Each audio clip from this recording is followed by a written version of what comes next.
Welcome to Healthy Lifestyle with Lorianne. I am Coach Lorianne. Our goal here at Healthy Lifestyle is to inspire, educate, and empower you to feel a healthy, emotional, spiritual, and physical life so you can feel empowered to live the life you have always wanted and dreamed. Welcome to the show. Today, not only are we going to fire you up caffeine style, but we're going to probably make you laugh because on our show today, we are so blessed to have the one and only guest, Michael Loftus. Michael is a writer. He's an author. He's a commentator, a stand-up comedian. He's been a headline talent nationwide for more than, get this, 20 years. You never know it by looking at him. And has written and produced The George Lopez Show, Charlie Sheen's Anger Management, Kevin James, love him, Kevin Can Wait, co-executive producer of Netflix series The Crew, also starring, love him, Kevin James. He's a frequent guest on Fox News Gutfield and the Fox Business Network's The Bottom Line. I'm sure you've all seen him. He has starred in his own 1-hour special on Comedy Central. Sit down, we're not done. A 1-hour stand-up special on Fox Nation. He's currently producing, creating, and starring in That Show Tonight. Outstanding. With a voice that steers center right in the political spectrum, Loftus captures in candor and humor the views of those flyover states. His podcast and website, TheLoftusParty, dissects the world of politics, social media, and pop culture, and showcases his rare ability to take complex issues, distill them into simple discussion points, and bring genuine wit and style to his proceedings. In addition to his immense writing talents, his charm, as far as I'm concerned, and affability on stage have placed him in the upper thresholds of live performance, and he continues to be an audience favorite everywhere. Please welcome Michael to the show. Michael, so glad to have you here. I feel like I need to take a break now. I'm exhausted. That was a lot. So much. You do a lot. And I didn't even mention the book and the podcast and oh my gosh, you do so very much. Love Kevin James, by the way. Can you tell? That guy, he called it. He called it. I grew up in Columbus, Ohio, and I was writing on television shows when Kevin was just starting on like King of Queens. I never met the guy, never worked with him. And then as fate would have it, they asked me to help out to write this pilot for the CBS show that he was doing. So I helped out with that. He thought my stuff was funny. Then we started talking on the phone. He's hilarious. But he goes, the show's going to film out on Long Island. The show's going to film on Long Island. So hopefully you can come out. And I'm like, oof, good. Ooh, Long Island. I don't know, man. Easy. Here's what he said. He goes, where'd you grow up? I go, I grew up in Ohio. He goes, you're going to love Long Island. Yeah. You're going to love. He was absolutely right. That place is fantastic. Isn't it? Summertime on Long Island, just the absolute best. Fun fact, friend of mine works for the company that built his house and met him, said he is the nicest, kindest soul ever. And oddly enough, very quiet, but that's normal. Yes. That's very normal for comedians to be, introverted. But when they go on and they're on, yes. I don't know if you realize that as a comedian. I'm not sure. I was having lunch with another comedian ages ago, and she said something that like really stuck with me. She's like, anybody who goes on stage and is looking for the approval of a room full of strangers is deeply flawed. Like something is wrong with anybody who does that. And I was like, oh, really? Ow. Ow. I love speaking on stages. I can't get enough of that. That's crazy. It feels good. It does. Good. So what is that? Like, because I love it.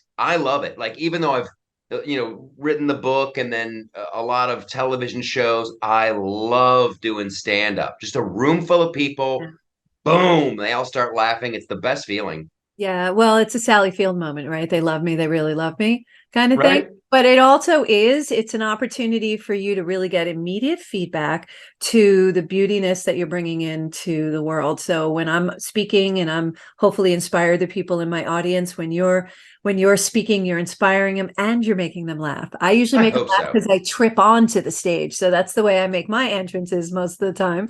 But but you just go with it, and you laugh and they laugh, and it's a moment of connection that you can't get anywhere else. You can't get that in the movies. You can't get that, watching television. But when you're in a live show, there's nothing like it. That's why Broadway is the way it is. Yes, yes. And I think there's only one level better, and that's music. Like Oh, that is I forget who said it. They say all art aspires to be music. yeah. And there's just something about like being in a with a large group of people and everybody's in that same moment. It's just Yeah. great. Well, Live it's a music. vibration thing. It's a vibration. Don't stop me. I'm Yes. coaching. It's a vibration thing. Because what's music? Music is a monologue put to music, right? So we're Yeah. singing this story. And the vibration of the music is there, and then we vibrate and the walls vibrate, everything vibrates around us, right? So we're now all vibrating at that same level. It could be a sad Yes. song, it could be a happy song, it could be, a funky song. We're all vibrating, and that feeling, it's catchy. So it's like Yeah. really good contagion, but a good one that does Yes. not require vaccines. Dig it. Dig it. So to that is, how did you know you wanted to become a professional comedian? I through a strange sequence of events, like as a kid, uh You were in trouble a lot, weren't you?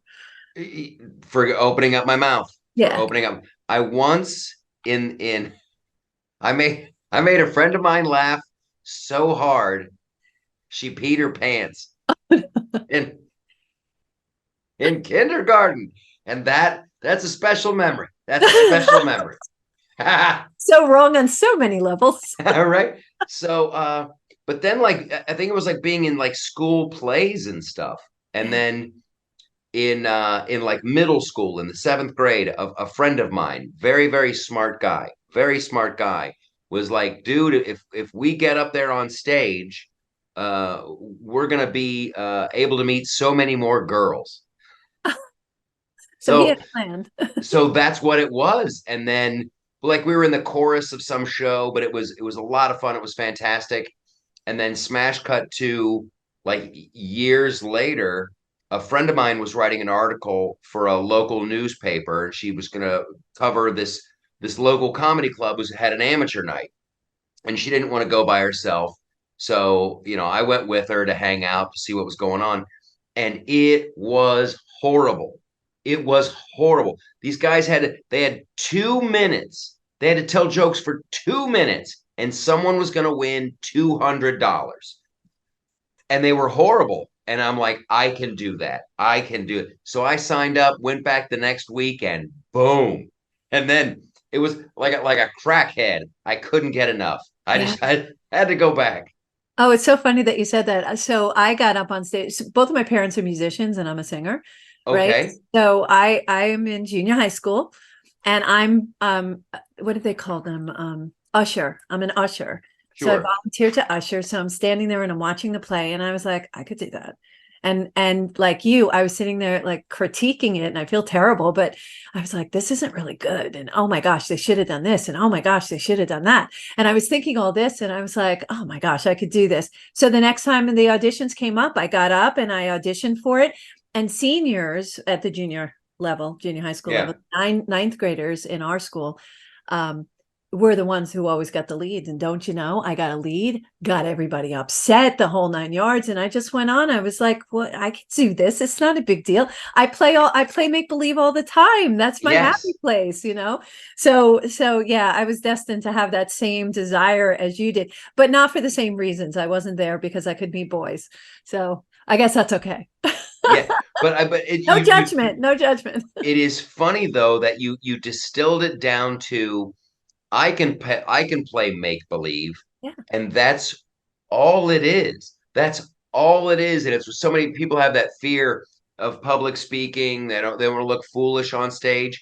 But once you just distill it down to like I'm just playing make believe. Yeah. And there's Academy Award winning actors out there, and that's all they're doing. I stand here and I pretend I'm a wizard, and it's the ring of power for them. Yes, yes, yes. But it's entirely different being a comedian. because I could make a fool of myself anywhere. I don't need a stage. But a comedian, you guys are quick-witted, on your feet. Those are things that I think of on my drive home. You think of it in the moment. So how do you get there? How do you do that? To me, it's magic. It's just magic. I want to jump and climb into your brain. It's funny with like I can write scripts. I can write jokes for other comedians, and just blast them out in an email. But for my own stand up, it has to like I work through it organically. Like something will happen. Usually it's something that like it has irritated me or I think is an injustice or is just stupid. And I'll go on stage and I'll go, blah, blah, blah, and it just kind of spit it out. And then you just kind of start refining it, after that. Yeah, yeah, yeah, Uh, yeah. Wait, as it hits, right? As it hits. yeah, Yeah, yeah. that's And really you're either like, wow, I really thought that was funny. What's wrong with you people? Or, aha, I see, I knew that was funny. you kill me on gut feel. Kill me. Thank you. I love it. I love it. And what's the other one? The Bottom Line, Yes. right? Oh my gosh. So those two shows, if you haven't caught Michael, you have to catch him on those because he'll you're so accurate too. I love your perspective. You take something and you do have this ability to take something that is seemingly so complex and really shake it down into something is so digestible. And then you have the ability to point out the silliness about it. And I'm being nice. Oh, thanks. But like that is what I think there's so much going on, today. And then of course with social media and everything, we're just bombarded with all this news. Like the good news is this is the best time ever to be alive. All the statistics, like we could not have chosen a better place, a better time to be alive. We just hear all this horrible news all the time. There's just so many things that we know, like in our guts, are wrong. That like that's just wrong. And the more people that like stand up and say something about that, hopefully we can set the ship to rights again. Yeah, why is it that some of the population is just very muted? We're very, well, conservative and we keep it to ourselves instead of spouting it out there and jamming it down other people's throats. Why aren't we more vocal about it? Not to say you aren't. I shouldn't say we because I think you are vocal about it in a very loving way, but Well, I think honestly, if you look at the political like center and right, uh, everybody's very busy. Everybody, I mean, ev- regardless of where you are politically, your life is busy. But I think the majority of like entrepreneurs and capitalists and self-motivated, okay, I have my job, but then I've got my side hustle and this. Like it's just how much time yeah. do you have in the day to use it? It seems like I swear some of these people on the left, these political, it's like, is this all you're doing? It seems like this is all you do. How do you pay the bills? All you do is complain. Yeah, yeah, yeah, it's so true. It is amazing. That they have the time to do that because I was just like, I have better things to do with my time. Yes. Oh, and if Yes. I'm complaining, and this goes right back to my coaching, if you're complaining, you're not taking 100% responsibility for yourself because you're too busy out there blaming everybody else. Stop blaming everybody else. Start taking responsibility and change, according to Gandhi, starts with yourself. So start there. Yes. So there's nothing to complain about. When I hear myself complaining, I just like point back at myself and go, stop it, move, do something different. And what an amazing civilization we could live in. What an amazing place. If everybody did that, if everybody was trying to be the best version of themselves, imagine all the government spending we wouldn't need to do anymore. All of it would be wonderful. So that's the other thing. It's like I don't like hate liberals or any of that stuff. It's just like for the ultimate betterment of us as society and as people, we need to be better. Yeah. Like these people, like, oh, we should raise taxes so somebody can come along and take that homeless guy and better, or you could help him.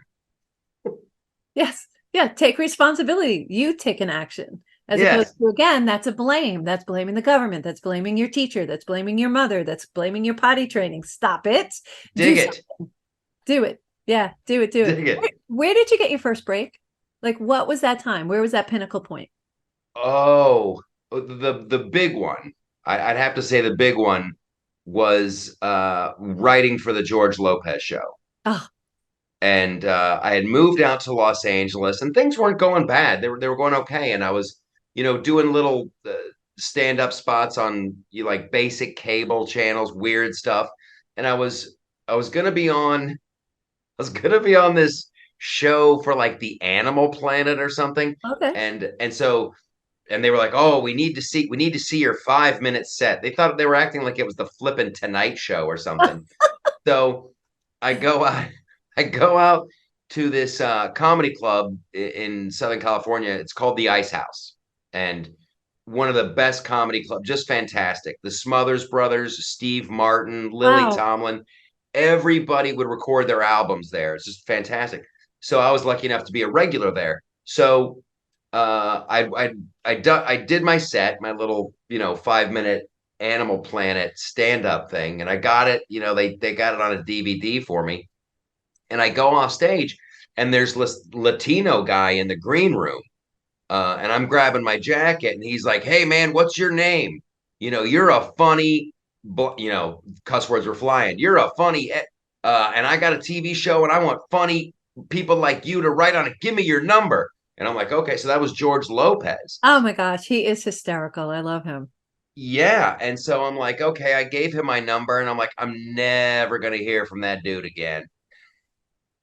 And then like a month later, I got a call, and this is back in the caller ID days, Sure.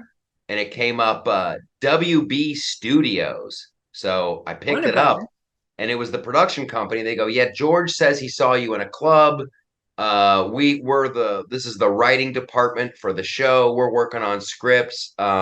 He says you're funny, but if you could do us a favor and send in like a sample script, just a spec script of," and I'm like, "Oh yeah, sure, I'll do that." And then I'm like, because I was ready to go up to San Francisco.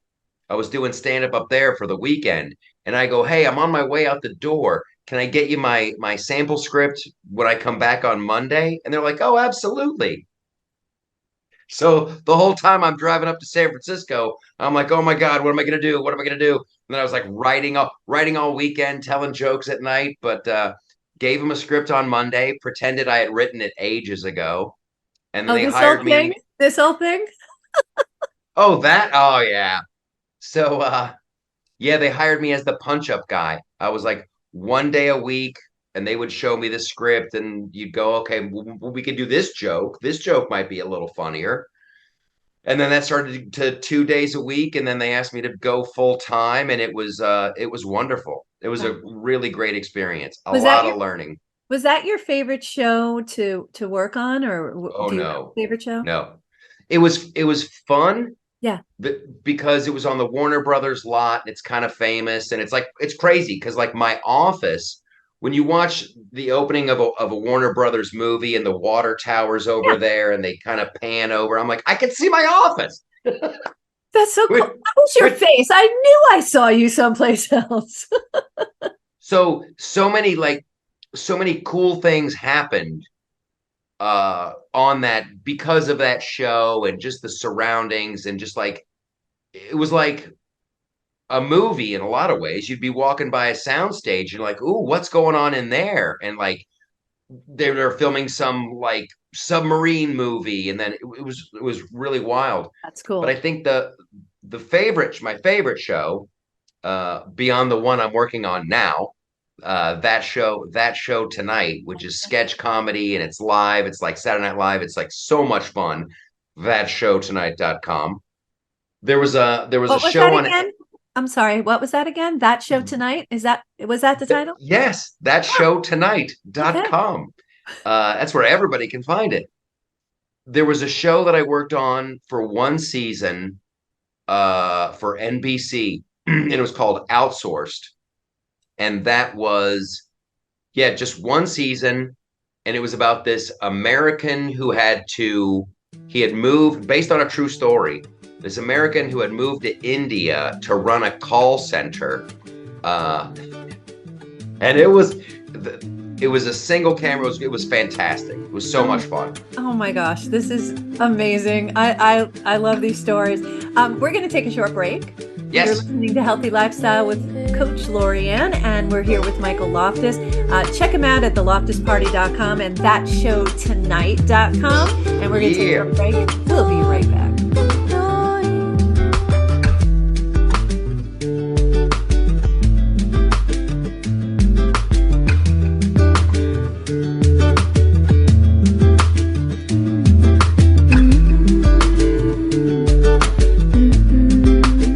Welcome back to Healthy Lifestyle with Lorianne. I am Coach Lorianne. If you'd like to be a guest or lift up your business product or not for profit, or if you have a question or a comment, we love to hear from you, and I answer all the emails personally.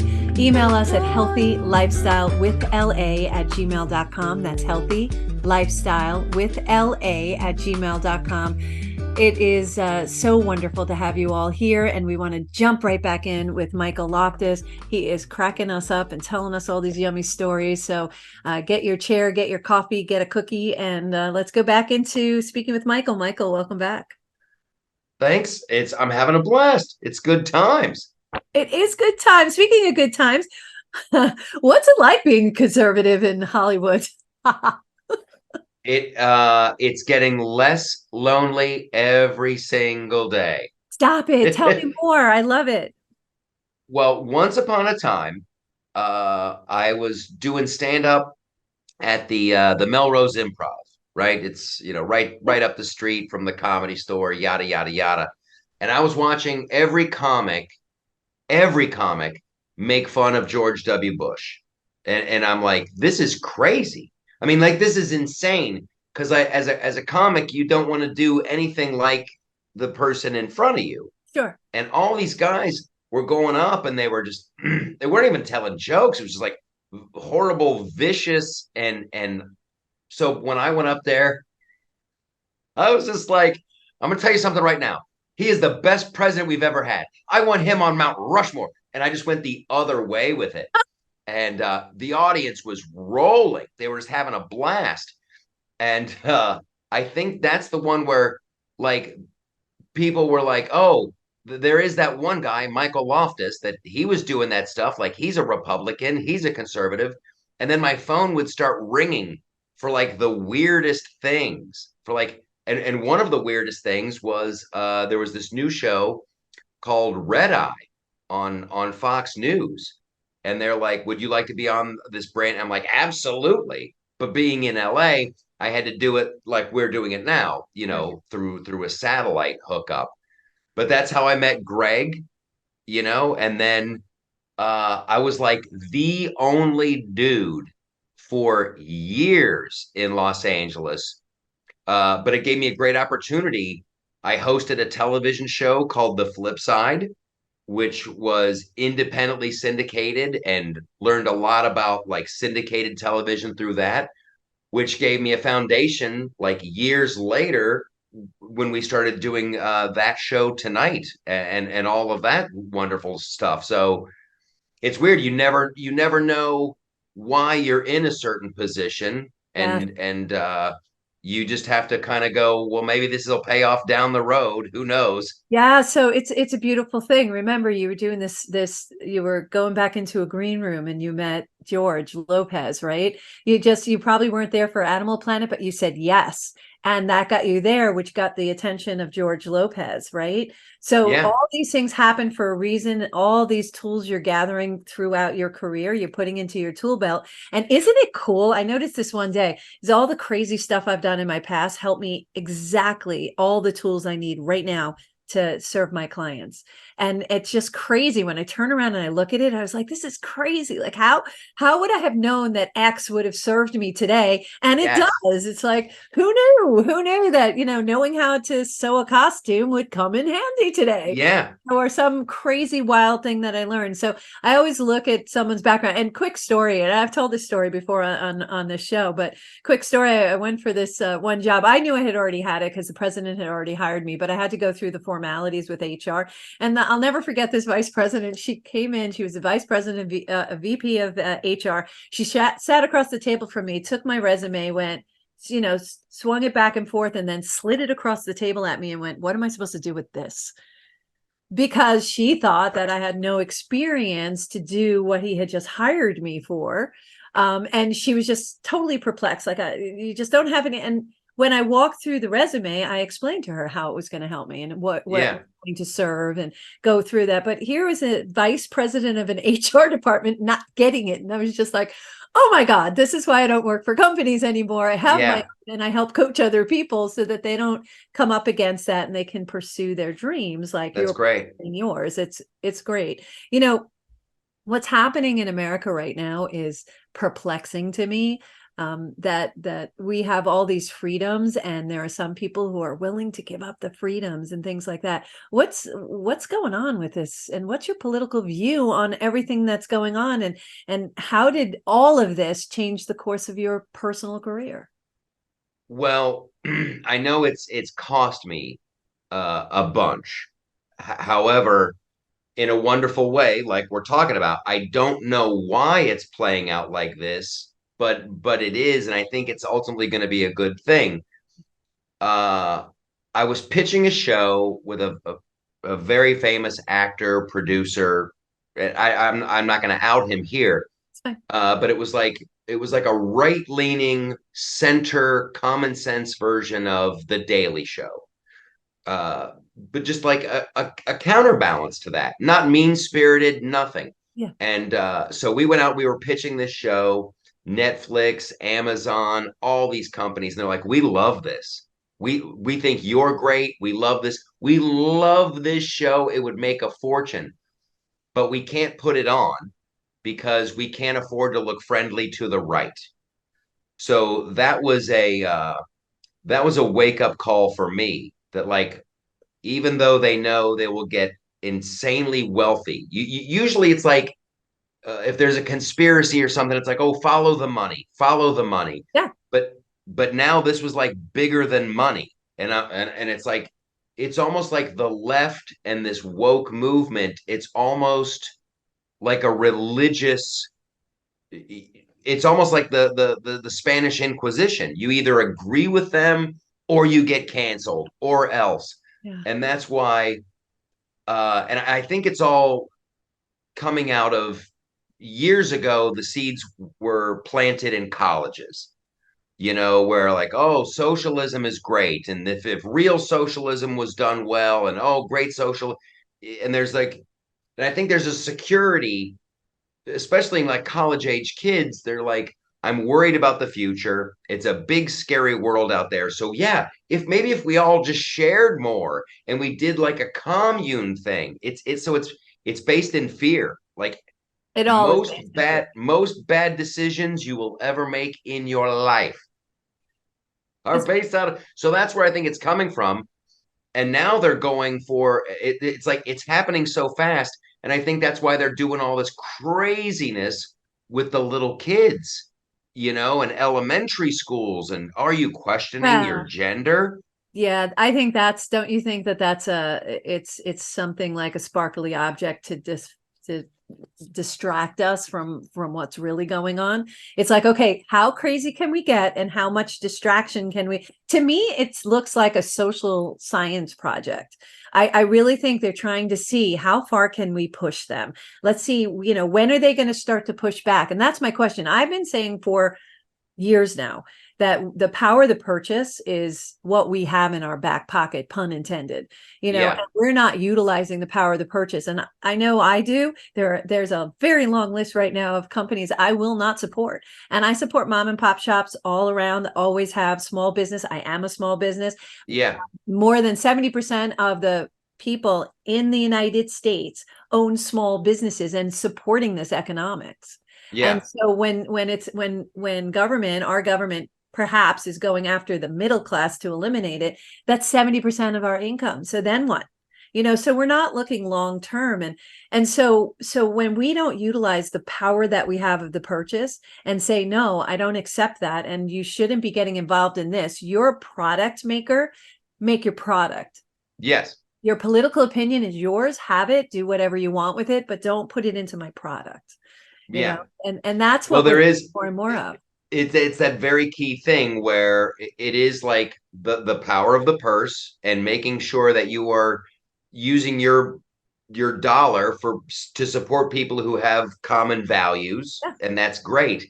However, this agenda that they have with the little kids, that has to end like yesterday, because once you introduce that idea into a child's brain, there's no flipping it back. There's no return. And those kids will just continue to grow up and they'll be more traumatized. And then when they become older and then they have kids, that will be the new normal. Yeah, So that's the seeds that's being planted now. And understand scientifically, there's scientific proof on this. Between age 2 and 12, that's when we develop all of our blocks that we carry into adulthood and stop us. That's where our fear base come. Children aren't scared before age 2. We yeah, start putting the fear in it because we send it down. I worked very hard not to give my fears to my kids, and I wasn't 100% successful either because, they have their fears. I have mine. But I work through them. I know pushing through the fear is, I look at it as thickness of like wood. The fear is an inch wide wood. If you can push through it and hang in there, on the other side is amazing. And you feel so yeah, good about yourself that you push through that fear. And honestly, it wasn't really anything to fear anyway. It was yes, nothing to fear except, will I be successful? Will I let myself down? Will I have to, failure is something in our society we've made into a bad word. Failure is not a bad word. right. Failing is actually good because you change the word fail, put a little foot on the eye, make it fall, because we're going to fall forward. We're going to learn from it. That's how we learn. That's how humans learn, from our failures, not our successes. And we need to celebrate our successes more, like celebrate people like you who are out there making us look at issues with a different lens. And anybody who talks to me, I'm like, change your lens. And they're like, oh, okay, I'll change my camera lens. And I'm like, look at it this way. What if we looked at it this way? Is it as scary? No, it's not. And you change people's lenses. That's why I love listening to you. I love following you. I think what you do is amazing. You even write books. You have a book out there on Neither Stunning Nor Brave, right? Yes, the when earlier I was saying that, like, I was pitching this television show and everybody loved it and they didn't want to take it. That's when I knew, okay, so Hollywood is closed to me because of the way I believe. And even though I want to help people and lift people up and I'm optimistic, blah blah blah, that is now closed to me. So you don't you can't solve a problem by ignoring it. So that's why, like, I want to do that show tonight. I want to do something that's culturally, it's just funny, it's comedy, it's making fun of these ideas and this horrible belief system, but we can do it in a good-natured way. And then I'm like, I've always wanted to write a book. I've always wanted to write a novel. So I'm like, I'm going to write this comedic novel that's set in the not too distant future, because now that's on a bookshelf, right? So now that idea is real, and so while I'm sleeping, hopefully some kid is buying that book and they're like going, oh, that's hilarious, but also they're like, oh, he made a good point there. That Yes. is kind of, I guess, a digital ID would be bad because you wouldn't be able to go X, Y, and Z. So it's like it's making fun of this like not too distant dystopian future that they're desperately trying to push upon us, you Yeah. know? So What's the difference between like writing a book, stand-up comedy, TV shows? What's the difference in that kind of writing? I have to believe there are different tools. well, it's I'm a big guy with like outlines, and with a sitcom, you pretty much have unless you're writing a piece of crap Star Wars movie for Disney, usually you have your How do you character really has feel, like Michael? your character's going to have an emotional journey. Sure. There's only so many stories, and it's like, like with the very first Star Wars and Mark Hamill and Wizard of Oz, be careful what you wish for. Oh, I want to get off of this planet, and then like, okay, good, you're the chosen one. So it's really the same kind of journey, whether it's a movie, a sitcom, or a book. But like with a book, you're in the people's mind. You're there. You're hearing the thoughts. You don't have to like in a sitcom. You have to almost say everything. In a movie, you have to do all that dialogue. But like there with a book, you can have a character who doesn't speak for the longest time, but you're still having a great ride because you're riding around in their brain with them. Well, the best stories for me take me for an emotional ride. It has Yeah. its ups, its downs. It just takes me for dips and turns. And because that's how life is, we have an emotional journey, or we should be having an emotional journey, preferably good, because we like vibrating up in the happy feelings, not the bad Yes. feelings. So, Yes. and that's what's been so difficult over the last couple of years. They're trying to keep us down into those bad feelings because that's where fear really festers. And if fear is festering, then they can come in on their white horses with this idea and say, hey, we'll save you with this. But the reality is that doesn't save us. That actually puts you in a worse confined situation. Yeah. And they're trying to put us in those pigeonholes, and they want us just stuffed in there, do what we say, and this is what we want to do. Whereas people like you and I want you to spread your wings and be uniquely yourself and don't fit in. Because when you don't fit in, you're being uniquely yourself and bringing to the world what we're supposed to bring to the world. That's why Yes. we're created the way we're created, as crazy and nutsy as we all are. It's beautiful because we all have good, bad, and ugly, right? Yes. Not me anymore. I got rid of my ugly. You I got rid of the ugly. Good for you. Good for you. I'm working on that. There's not enough plastic surgery in the world. No, that's kidding. that's the title that's the title of my first self-help book. Getting rid of the ugly. Getting rid of. I love it. I love it. By Michael Loftus. Perfect. How to Perfect. it's actually a how to replace the mirror in your home. Really. Oh, losing the reflective objects in your home. I love it. Right? So what Getting project rid of the ugly. How to take down mirrors. what projects are you currently working on? Oh my goodness. Do we Currently have enough time? I'm writing new skits and sketches for that show tonight. I'm working on some music. I have a podcast out that's fantastic, but it's weird. It's over the lockdowns. I started learning how to play the guitar, and we try to do a couple original songs every week on that show tonight, and it's some of them are getting some love. Some of them are getting some love, and that's to a guy like me now. Oh, I want more. I want more. So yeah, writing some more comedic songs. Are you on Spotify? No, but I need to. So Come many on, people are dude. complaining. They're Call like, you got to Carla, put this tell on her to get you Spotify. on Spotify. My podcast is, but I don't think the music from that show tonight is. But Thatshowtonight.com, right? yeah, people can go there. They can go there, but like it's it's so much fun. It's so much fun. So yeah, that show tonight is taking up a lot of time. I'm getting ready to go to Spokane, Washington, Spokane, yeah. the in December to do some stand up. So I'm just trying to balance the sketch comedy show, stand up, and then the website and the podcast and all that good stuff. You got and probably another book is in there in your head, percolating to come out, right? I talked to my agent yesterday, and I'm like, I think I want to write another book, and he's like, dude, don't, just hang on. He's like, do your TV show, do stand up, do your podcast, and he's like chopping down the list of all the crap, and I'm like, okay, yeah, I'll wait. Yeah, you have a full bandwidth right now, so we'll wait for that. But you'll come back on the next time you write a book. How's that? Yes. Where do you see the future of comedy? Because now, like I watched some of my comedians. I just saw a show down in Atlantic City, and they were having to stop and just go, guys, it's comedy. I'm kidding. It's a joke. And, most of the people in the audience were cool with it, but he did point out a couple of people who were like cross-armed and like, I can't believe he said that, kind of guy. This is the exciting part. This is the exciting part. And this is like when earlier on in the show, when I'm like, it used to be very lonely. It was like me and Greg Gutfeld, and that was it. And then Joe Rogan started going, hey, wait a minute, this doesn't make sense to me.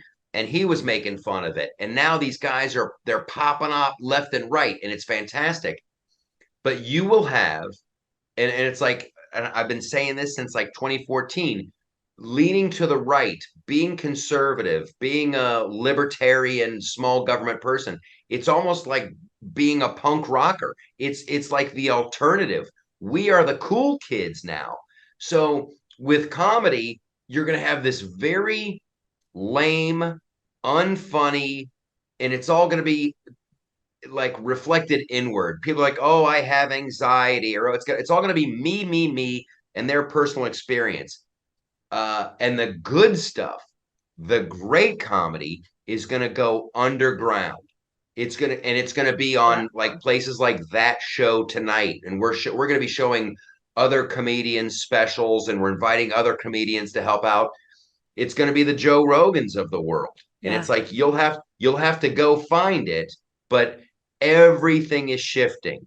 Everything is shifting. Hollywood is really trying to ruin itself right now. The movies that they're making, and that's why I'm saying it's like a religious movement. Yeah.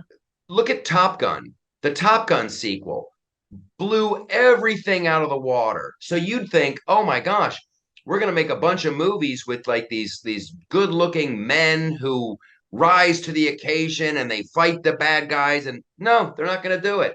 Enjoy the Marvels. It's diversity. It's three girls who overcome, and they just keep doing those movies.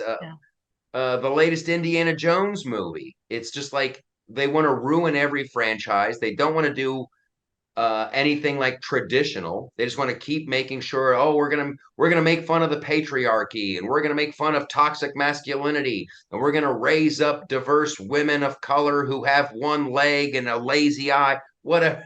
Yeah. It's just seriously. So the good stuff, to answer your question, is gonna go underground, and you'll have to go on the internet. And it's like when I go out and do a live show. Yeah. I was just in Oklahoma City. They were coming out of the woodwork. And it was so awesome. And it's like we have an agreement. This is going to be old school. I'm not going to hold back. You're not going to hold back. Yes, there's going to be big generalities. There's going to be huge sweeping generalities, but it's not coming from a mean place. Nobody's getting beat up. We're making fun of the obvious.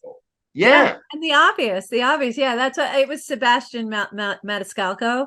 And oh my God, he ripped somebody a new one in the audience. It was hysterical, but he was kind about it. He's like, I'm not making fun of you. I'm making fun of the situation. But he had to actually like spell it out. But the rest of his audience were like, you don't have to do that. We know what you're doing. But I guess a couple of people were in the front row that he could see their faces, and he was just like, all right, just relax. But you know what? And Sebastian's hilarious. But there's comedic. I bet he was getting laughs of going, I'm not making fun of you. It's not you. Yeah, he's getting laughs on that. So he could tie a shoelace, like you. You guys could tie your shoelaces, and we'd be hysterical because it's just the way that you do it. He has a lot of Jerry Lewis-isms in him and what he does. So I'm like, and I was a big Jerry Lewis fan growing up. Yeah, I just ate myself, whatever. But I loved him, and I like physical comedy. I think it's hysterical. Yes. That Show Tonight though is outstanding. ThatShowTonight.com. Please follow Michael Loftus and TheLoftusParty.com. Michael, thank you so much for being on. I so appreciate you. Thank you. I had a blast. We're going to have to do it again. Absolutely. Anytime. I am here for you. Awesome. And thank you all for joining us today on Healthy Lifestyle with Lorianne. I hope we earned the privilege of your time. Again, I want to thank our guest today, Michael Loftus. Look for our show next Saturday at 3 p.m. We can be found on all major platforms, and we would be so grateful if you please like, share, follow, subscribe, I don't know, whatever else you can do. Until next time, I am Coach Lorianne. Play a higher role, serve a higher purpose, show up for you, and show up big. Thank you, Michael.